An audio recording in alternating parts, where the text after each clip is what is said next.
انا للہ و انا الیہ راجعون۔ آیت اللہ خامنائی یہ ایک ایسی شخصیت تھی جو کہ اس وقت پوری دنیا میں سب سے زیادہ اگر ویسٹ کو کسی نے نتھ ڈالی ہوئی تھی تو وہ یہ شخصیت تھی۔ تو آج کی اس ویڈیو میں ان کے بیک گراؤنڈ پر بات کروں گا، ان کے ساتھ کیا ہوا یہ تو آپ سبھی لوگ جانتے ہیں، لیکن یہ آئے کہاں سے، ان کا آغاز کیسے ہوتا ہے، اس کے اوپر ذرا تھوڑی سی نظر ڈالتے ہیں۔ تو دوستو، جب 1989 میں ایران کے پہلے سپریم لیڈر آیت اللہ روح اللہ خمینی کا انتقال ہوا تو ان کے شاگرد علی خامنائی نے اقتدار سنبھالا۔ اگرچہ ان کے انداز میں اپنے جو پیشتر ہیں ان جیسی تپش جو ہے وہ نہیں تھی، لیکن وہ اختلاف رائے کو کچلنے میں اتنے ہی بے رحم تھے اور مغرب کے ساتھ دشمنی مول لینے اور مشرق وسطیٰ سمیت پوری دنیا میں دہشت گرد گروپوں کے نیٹ ورک کی حمایت کرنے میں اتنے ہی ماہر تھے۔ وہ 1939 میں ایران کے ایک دور افتادہ کونے میں پیدا ہوئے جہاں انہوں نے مذہبی تعلیم کا آغاز کیا۔ ان کی تعلیم نے انہیں نوجوان خمینی کے قریب کر دیا اور وہ امریکہ کے حمایت یافتہ شاہ ایران کے خلاف ان کی انقلابی تحریک میں شامل ہو گئے اور بالآخر 1979 کے اسلامی انقلاب میں اقتدار حاصل کیا۔ اسلامی حکمرانی کے تحت ایران میں زندگی ڈرامائی طور پر بدل گئی، خواتین کو پردہ کرنے پر مجبور کیا گیا اور مرد و خواتین کے ملے جلے اجتماعات پر پابندی لگا دی گئی۔ ایران امریکہ شیطان بزرگ اور اسرائیل کو شیطان کوچک کا جانی دشمن بن گیا۔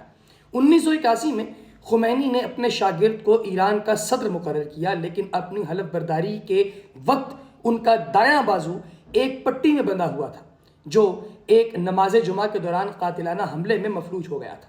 خامنائی بچ گئے اور اپنے افتتاحی خطاب میں انہوں نے ایران کو گمراہی، لبرلزم اور امریکہ سے متاثر بائیں بازو کے عناصر سے بچانے کا عہد کیا، اور جب 1989 میں آیت اللہ کا انتقال ہوا تو انہیں ملک کا نیا سپریم لیڈر مقرر کیا گیا۔ خامنائی نے میزائلوں کا ذخیرہ بنانا شروع کیا اور ایران کے ایجنٹ گروپس یعنی پراکسیز کے ذریعے اپنی طاقت کا لوہا منوایا، جنہیں مزاحمتی محور یعنی ایکسس آف ریزسٹنس کہا جاتا ہے۔ ان میں لبنان کی حزب اللہ اور غزہ کی حماس شامل تھی، وہی گروپ جو اسرائیل پر 7 اکتوبر کے حملے کے پیچھے تھے۔ ان کی حکومت ایران میں مقبول نہیں تھی، لیکن انہوں نے سڑکوں پر پرتشدد کریک ڈاؤن سے لے کر بدنام زمانہ جیلوں میں تشدد تک اختلاف رائے کی ہر علامت کو کچل دیا۔ مہسا امینی کے دوران حراست موت کے بعد، جنہیں اخلاقی پولیس نے سکارف ڈھونڈلا پہننے پر گرفتار کیا تھا، ہزاروں ماہرین کو گرفتار اور سینکڑوں کو ہلاک کیا گیا۔ خامنائی نے اس کی موت کا ذمہ دار ایران کے دشمنوں کو ٹھہرایا۔ انہوں نے ایران کے ایٹمی پروگرام کی نگرانی بھی کی، جس پر طویل عرصے سے ایٹمی ہتھیار بنانے کا شبہ تھا اور جس کی وجہ سے 2025 میں اسرائیل اور امریکہ کے ساتھ ایک مختصر جنگ بھی ہوئی۔ 2003 میں مبینہ طور پر خامنائی نے ایک زبانی فتویٰ جاری کیا تھا جس میں اسلامی قانون کے تحت بڑے پیمانے پر تباہی پھیلانے والے ہتھیاروں کی تیاری اور استعمال پر پابندی لگائی گئی تھی۔ اسلامی جمہوریہ ایران نے اپنا فیصلہ کر لیا ہے اور ایٹمی توانائی کے معاملے پر یہ اپنی راہ پر پوری قوت سے گامزن رہے گا، یہ ان کا کہنا تھا، لیکن اسرائیل کو کبھی یقین نہیں آیا۔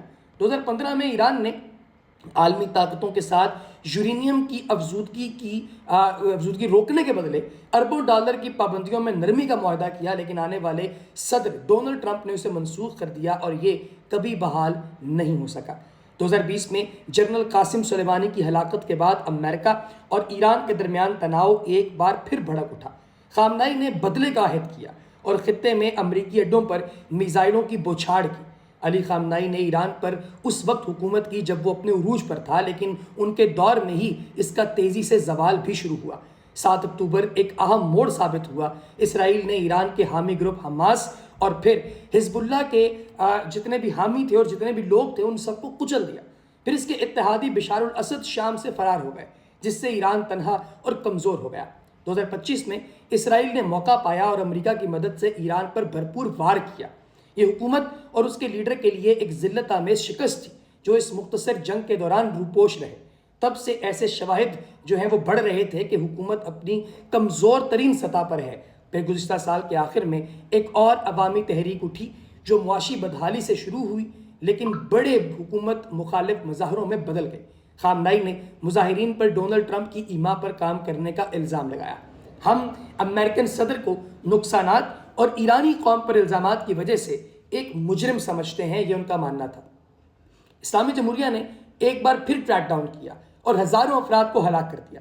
لیکن تحریک زور پکڑ چکی تھی۔ ڈونلڈ ٹرمپ نے ایرانی شہریوں سے کہا کہ مدد پہنچ رہی ہے۔ اب یہ دعویٰ کیا جا رہا ہے کہ آیت اللہ مارے جا چکے ہیں، لیکن اس کو اب کنفرم بھی کر دیا گیا ہے، تو اس کا مطلب یہ ہے کہ ان کا انتقال ہو چکا اور اسے ایران کے عوام کے لیے انصاف قرار دیا جا رہا ہے۔ اب کئی لوگ یہ پوچھ رہے ہیں کہ مجھے بتائیے کہ کیا آیت اللہ خامنائی ایک اچھے آدمی تھے، برے آدمی تھے، کون تھے علی خامنائی؟ تو دوستو یہ ایک ایسا سوال ہے جس کا جواب اس بات پر منحصر ہے کہ آپ کس سے پوچھ رہے ہیں، کیونکہ علی خامنائی کی شخصیت اور ان کا دور حکومت انتہائی متنازع رہا ہے۔ ان کے بارے میں دو مختلف نقطہ نظر پائے جاتے ہیں۔ ان کے حامیوں کا نظریہ انہیں اچھا کیوں سمجھتے ہیں، وہ یہ ہے کہ وہ مزاحمت کے علمبردار ہیں۔ ان کے چاہنے والے انہیں مغرب دشمنی اور اسلامی وقار کی علامت سمجھتے ہیں۔ انہوں نے امریکہ اور اسرائیل کے خلاف ایک مضبوط محاذ یعنی ایکسس آف ریزسٹنس کھڑا کیا، جس میں حزب اللہ، حماس اور دیگر گروہ شامل تھے۔ پھر خود مختاری حامیوں کا کہنا ہے کہ انہوں نے سخت عالمی پابندیوں کے باوجود ایران کو سائنسی، دفاعی اور ایٹمی شعبوں میں خود کفیل بنانے کی کوشش کی، اور مذہبی قیادت میں یہ کہا جاتا ہے کہ وہ ایک بڑے طبقے کے لیے صرف سیاسی لیڈر نہیں تھے بلکہ ایک روحانی پیشوا یعنی رہبر معظم تھے۔ اب ان کے مخالفین کا یہ ماننا کہ وہ برے کیوں تھے، اس بارے میں بھی بات کر لیتے ہیں۔ وہ کہتے ہیں کہ یہ خونخوار جابر انہیں قرار دیتے ہیں۔ وہ کہتے ہیں کہ ان کے دور میں احتجاج کرنے والے ہزاروں شہریوں کو قتل، گرفتار یا تشدد کا نشانہ بنایا گیا، جیسے مہسا امینی کی موت کے بعد ہونے والے مظاہرے۔ اسی طرح سے ناقدین کا کہنا ہے کہ ان کی پالیسیوں اور بیرونی جنگوں میں پیسہ بہانے کی وجہ سے ایران کے عام شہری شدید مہنگائی اور غربت کا شکار ہوئے۔ انسانی حقوق کی تنظیمیں ان پر خواتین کی آزادی چھیننے اور میڈیا پر پابندی لگانے اور اظہار رائے کی آزادی کو کچلنے کا الزام لگاتی ہیں۔ بہت سے ممالک انہیں مشرق وسطیٰ میں پراکسی جنگیں شروع کرنے اور دہشت گردوں کی حمایت کرنے کا ذمہ دار ٹھہراتے ہیں۔ تاریخی لحاظ سے علی خامنائی نے ایران کو ایک طاقتور فوجی قوت تو بنایا، لیکن اس کی قیمت عوام کی معاشی بدحالی اور سیاسی گھٹن کی صورت میں چکانی پڑی۔ وہ ایک ایسی شخصیت تھے جنہوں نے ایران کو انقلابی نظریات پر قائم رکھنے کے لیے ہر قسم کی اندرونی اور بیرونی مخالفت کو طاقت سے دبائے رکھا۔ یہی وجہ ہے کہ ان کی موت کی خبر پر جہاں کچھ حلقوں میں غم پایا جاتا ہے، وہاں ایک ایسی تعداد بھی ہے دوستو جو اسے انصاف اور نئے دن کا آغاز قرار دے کر جشن بھی منا رہے۔ پاکستان نے ابھی تک اس کے اوپر کسی قسم کا کوئی بھی بیان جاری نہیں کیا، نہ شہباز شریف نے اس کے بارے میں ابھی تک کچھ کہا ہے، نہ آرمی چیف نے کچھ کہا ہے، اور نہ ہی کسی دوسرے پولیٹیکل رہنما نے اس بارے میں ابھی تک کوئی بات کی ہے۔ تو ابھی پاکستان کا اس کے اوپر سٹانس کیا ہے، یہ آنا رہتا ہے۔ اس بارے میں آپ کی کیا رائے ہے دوستو، ہمیں کمنٹ سیکشن میں بتائیے۔ لیکن یہ جو میں آپ کے ساتھ ابھی پوری ڈسکشن کی، جو آپ کے ساتھ میں نے پورا ایک آرٹیکل پیش کیا، یہ آرٹیکل بنیادی طور پہ مختلف امریکن جریدوں کے آرٹیکلز کا ایک کرکس ہے۔ اس سے ہو سکتا ہے کہ کچھ چیزوں سے آپ کو اختلاف ہو، لیکن یہ وہ ریسرچ ہے دوستو، معذرت، جس کو ڈینائی نہیں کیا جا سکتا۔ اس بارے میں آپ کی رائے کا مجھے کمنٹ سیکشن میں انتظار رہے گا۔ اگلی ویڈیو تک اجازت دیجیے، خدا حافظ۔